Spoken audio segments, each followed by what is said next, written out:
C'est la deuxième fois que je vais tourner cette vidéo. Je suis dépité. J'ai enregistré la vidéo il y a quelques minutes, mais il s'avère que j'avais pas le micro d'allumé. Donc, c'est reparti du coup. Salut les traders, on se retrouve comme tous les dimanches pour moi la deuxième fois pour une nouvelle vidéo d'analyse. Comme d'habitude, merci à tous ceux qui prennent un tout petit peu de leur temps pour lâcher ne serait-ce qu'un petit like sous les vidéos, vous donner un vrai coup de pouce à la chaîne. Et si vous n'êtes pas encore abonné, n'oubliez pas de le faire, ça me ferait super plaisir et je publie en général 2 vidéos sur ma chaîne par semaine, dont une tous les dimanches à 18 h d'analyse comme celle-ci. Allez, je vous prends pas plus la tête, on attaque la vidéo immédiatement. J'ai connu la richesse, mais j'ai connu aussi la pauvreté. Et j'ai choisi la richesse à chaque putain de fois.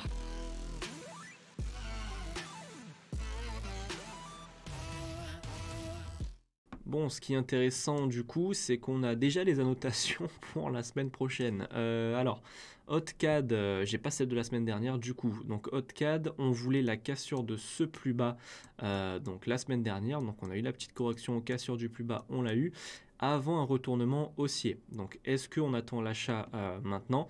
Alors justement, c'est ce que j'avais dit il y a quelques minutes avant de me rendre compte que j'avais pas le micro d'allumé, mais on a des chances d'avoir encore un petit down avant le retournement haussier. Donc sur HotCAD, faites très attention à encore un petit down 1 heure sur cette structure. CHF Yen, on voulait de l'achat, d'accord? Donc c'est pas ce qu'on a eu, donc on en était à peu près ici. Je vous avais dit de surveiller des setups d'achat. Nous n'avons pas eu de setup d'achat, donc j'espère que vous n'êtes pas rentré dans l'achat, parce qu'il n'y avait aucune raison de le faire, si ce n'est même qu'on a eu une correction pour un down, ok? Et donc pourquoi on n'a pas eu l'achat? Je ne sais pas déjà, c'est pas moi qui crée le marché. Maintenant, l'achat, est-ce qu'il est perdu? Pas du tout. C'est ce qui se passe en général avec les runnings, c'est que une fois que la correction a cassé le plus bas, ok, on sait qu'on est susceptible d'avoir de l'achat, mais on ne sait absolument pas quand exactement, sinon ce serait beaucoup trop beau. Donc voilà, même si la correction a encore chuté, l'achat n'est toujours pas invalidé. Donc si vous avez impulsion plus correction, pourquoi pas le tenter encore une fois pour la semaine prochaine. Donc ce petit achat juste ici pour ce running et après pourquoi pas chercher de la vente. Allez, on passe à Euro-USD. Euro-USD, la semaine dernière, on voulait une petite vente après cette correction. C'est exactement ce qu'on a eu. Et pour les jours à venir, vous pouvez encore chercher de la vente sur Euro-USD. GBP Odd, alors celui-ci, c'est assez curieux. À la base, on voulait une cassure de ce plus haut. Donc le marché était monté jusqu'ici et à 10 pips, il s'était retourné. La semaine dernière, je vous avais dit qu'il pouvait techniquement toujours venir casser ce plus haut, mais que moi, personnellement, j'y croyais pas trop. Et au final, on dirait que GBP Odd a un truc contre moi. Juste après, il se retourne, d'accord? Je vous avais dit que moi, je pensais plutôt qu'il allait finir par casser le plus bas. Et il s'est retourné. Donc au final, est-ce que l'analyse d'il y a 2 semaines ne va pas se valider? Je pense que si, il y a des chances. Manquerait plus qu'il redrop comme ça, mais bon. Du coup, comme j'avais commencé à le dire la semaine dernière, la cassure de ce plus haut n'est toujours pas invalidée techniquement, donc il peut toujours aller le chercher. Donc faites attention à ça, donc ce qu'on voulait déjà il y a 2 semaines sur GBP Odd.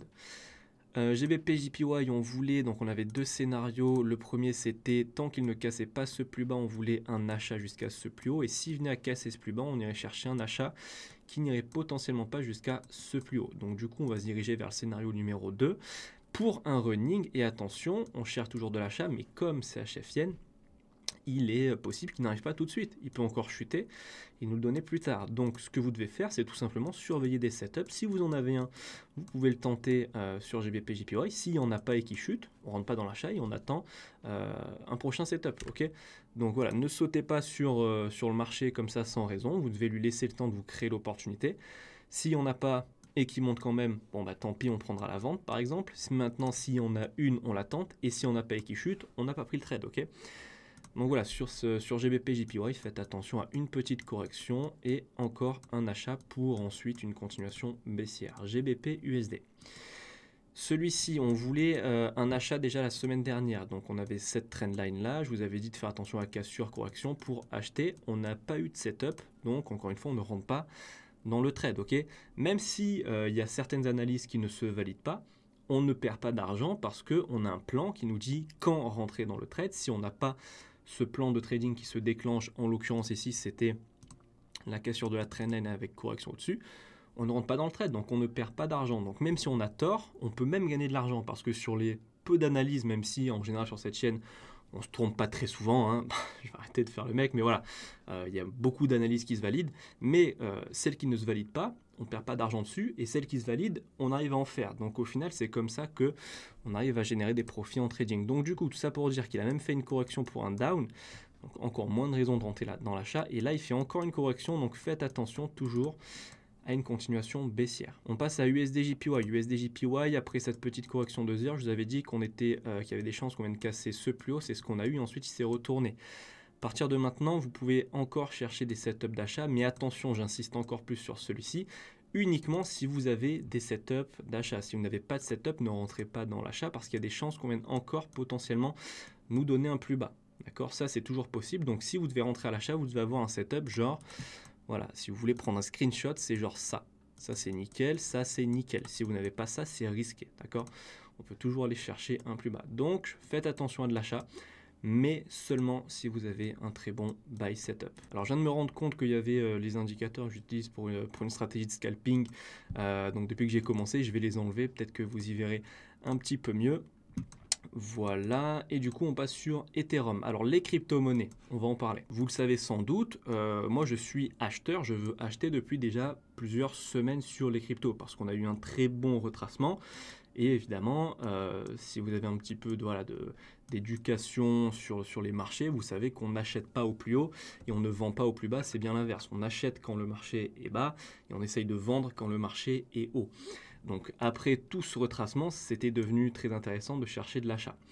Donc j'étais acheteur depuis plusieurs semaines. Maintenant, est-ce que j'ai acheté Ethereum depuis plusieurs semaines? Absolument pas, et on va voir pourquoi. Imaginons qu'à partir d'ici, vous voulez acheter. Correction, down. Vous savez qu'il y a des corrections, vous savez qu'il y a des downs. D'ailleurs, on en a anticipé pas mal sur cette structure.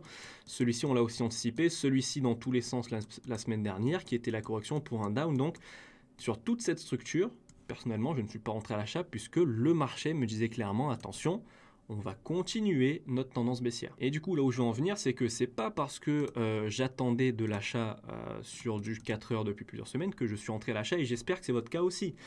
Si moi, je vous fais des analyses en vous disant attention, des setups d'achat, on surveille les setups d'achat, c'est parce qu'on est dans une zone très intéressante pour acheter long terme les crypto-monnaies, donc 4 heures daily, on va dire moyen long terme. Maintenant, si vous n'avez pas de setup, vous ne rentrez pas, et c'est personnellement ce que j'ai fait. Ça évite, comme dans certains cas, comme le Luna par exemple, je ne sais pas si ça vous dit un truc, de se faire plumer.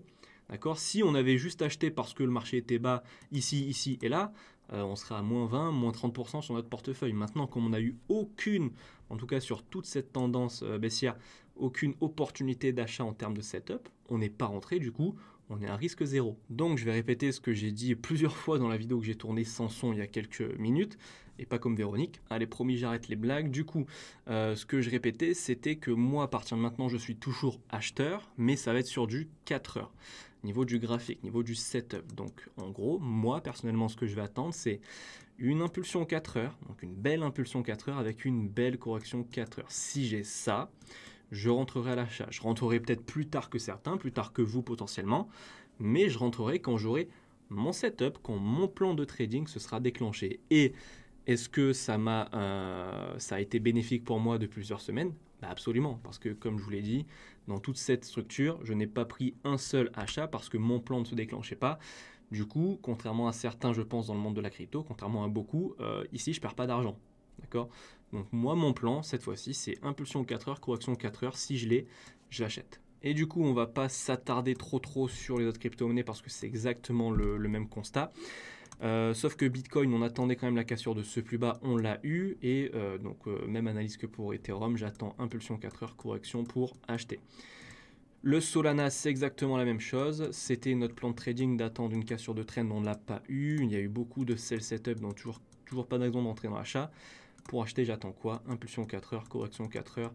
Et c'est bon pour moi. Maintenant, USD CAD, lui, nickel. On voulait la cassure de ce plus haut, juste là. Et on l'a eu. Donc, on avait même ce premier objectif, donc ce plus haut, puis le deuxième ici. À partir de maintenant, faites encore attention à potentiellement un petit achat. Pourquoi? Parce que ici, on est peut-être dans un expanding, donc la correction de cette impulsion. Donc, attention à sa jumelle. Maintenant, si vous avez la cassure de cette trendline plus correction en dessous, faites attention, on ira certainement chercher un down. Pourquoi? Parce qu'en daily, vous devez faire très attention à cette structure. On est là sur potentiellement la fin d'une correction, d'accord? Ici, on a impulsion. Tout ça, ça peut être sa correction. Donc, attention à ça en daily. Et pour que ça se déclenche en daily, il faut bien que ça se déclenche en 1 minute, 5 minutes, 15 minutes, 1 heure, etc. Ok, donc si jamais ça part directement en 1 heure la semaine prochaine, bon bah du coup, si vous avez la cassure de trendline, ne rentrez évidemment pas à l'achat si vous avez la correction en dessous. Maintenant, s'il fait ça, setup, pourquoi pas? D'accord, moi je vous parle vraiment d'une cassure avec une belle correction en dessous. Donc je répète, attention, ici peut-être un expanding. Si vous avez un setup d'achat, pourquoi pas le tenter sur USD CAD. USD CHF, on voulait de l'achat la semaine dernière, c'est exactement ce qu'on a eu donc ici. La semaine prochaine, on fait toujours attention à de l'achat parce que c'est quasiment la même structure, correction après une impulsion, donc faites attention à ça. Euro GBP. Je vous avais dit d'attendre une correction si vous vouliez toujours acheter, je ne sais pas si ça se dit. On a eu la correction, puis on a eu l'achat et ensuite le retournement. Faites attention à partir de maintenant à de la vente sur Euro GBP. Le mieux, c'est même d'attendre, comme d'habitude, la cassure de cette trendline avec la correction en dessous. Mais pour l'instant, EUR/GBP, je suis plus dans un mood vendeur que acheteur. Maintenant, il peut aussi nous faire un expanding comme USD4. D'ailleurs, on peut avoir juste ça comme ceci. Donc, si évidemment vous avez juste ici impulsion, correction, oubliez l'achat. On ira peut-être encore chercher un plus haut avant le down. D'accord? Mais en gros, faites attention à de la vente maintenant 4 heures sur EUR/GBP. Même s'il peut encore donner un up avant cette vente. Ok, si vous avez une belle correction la semaine prochaine, juste là, vous pouvez quand même le tenter, je pense. Le Luna. Alors évidemment, le Luna, maintenant, on va le mettre en stand-by, ok? Parce que je pense que si vous avez suivi un peu les news crypto, il s'est passé quelque chose de, voilà, de pas très sympathique, voire même de tragique pour certains, parce que, bon, on en rigole des fois, mais faut savoir qu'il y en a qui ont mis pas mal d'argent, beaucoup trop même que ce qu'ils auraient dû mettre sur le Luna.